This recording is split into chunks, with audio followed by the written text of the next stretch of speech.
Okay, my design, the bottom of the seat has these two ribs in here, which is just flat bar. And the legs are actually welded on that flat bar, and there's a little slot up in there so it can rest over, have that slot bar through there.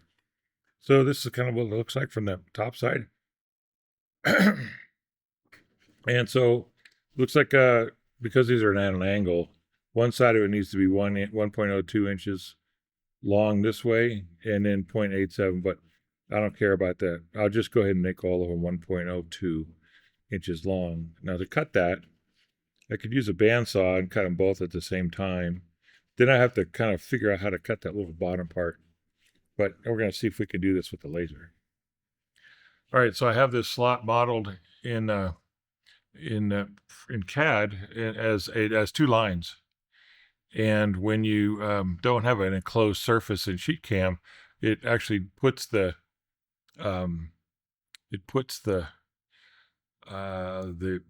no, when you do a cut in SheetCam, it cuts right on the line. There's no offset inside or outside.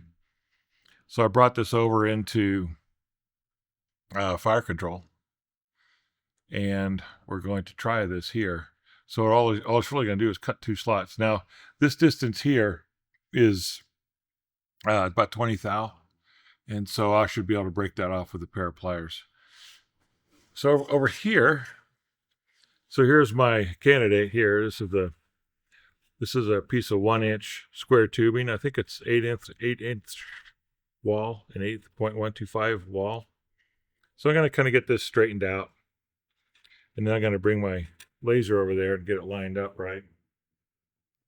And this is the part we're going to need to jig this up a little bit. But basically, if I get this kind of near the edge, near the center, actually I need to be offset by about a little bit. So we'll say that this is my zero position. So I'll go ahead and zero out the crossfire. And if you come over here, when I got it loaded in, so this is let's set my work program 0. That's going to be over here. We'll go ahead and do a dry run so you can kind of see this thing working. Okay, and okay, we'll zoom in here. I'll hit the dry run button. Okay, well that looks good. So let's turn off dry run and we'll actually do it. So I got dry run off. I'm going to be running at 1500 watts. And I think I'm running about, running at, I can't tell. What do I got here? I'm running at 120 inches per minute. Okay, let's do this. Here we go.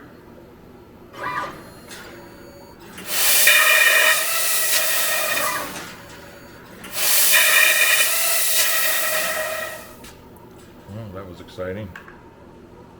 So it looks like it welded itself to my piece of backstock right here. So it looks like also our pierce time's kind of long because we actually pierced through the bottom. All right. So let's let me get some those pliers, and we'll pull that out of there. So we can do this with one hand here. Okay. It'll be interesting. Let me hold it like this. There we go. So here's my piece. I cut out of here. Don't need it anymore. But that looks pretty good. Well, it's really good, actually. Looks like you can kind of see inside of there. There's a little bit of cut on the bottom side. All right, let's go over and take a measurement of this. So this measurement is supposed to be 146. 146. Let's get my calipers out here.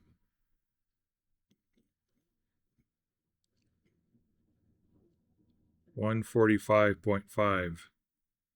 Well, look at that. All right. Well, this way is going to work. I just need to fixture it up. Maybe cut back on the power or change the pierce time a little bit so I don't go through the backside, and we'll go from there. So I think this approach is going to work. All right. Thanks for watching.